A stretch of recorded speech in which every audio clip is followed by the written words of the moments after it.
ఏ రోజైనా ఎప్పుడైనా యేసుక్రీస్తును ఈ ప్రశ్న వేశావా? ప్రభువా,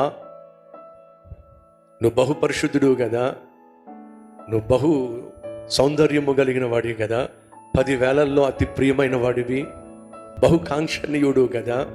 ప్రభువా, నీ హృదయంలో, నీ గుండెల్లో ఎవరున్నారు ప్రభువా అని ఒకవేళ నువ్వు ప్రశ్నిస్తే ప్రభు ఏమంటాడో తెలుసా?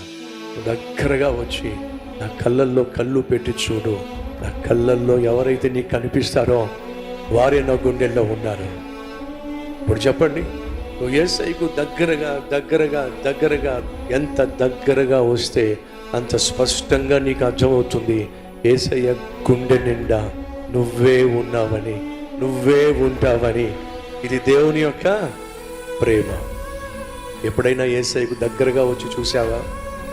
నువ్వు ఎంత దగ్గరగా వచ్చి చూస్తే అంత ఎక్కువగా యేసయ్య గుండె నిండా నువ్వే ఉన్నావని, నీ మీదే ఆ యేసు మనసు పడ్డాడని, తన గుండె నిండా నిన్నే ఉంచుకున్నాడని నువ్వు అర్థం చేసుకున్నప్పుడు ఆ క్రీస్తుకు బహు కృతజ్ఞత కలిగి జీవిస్తావు.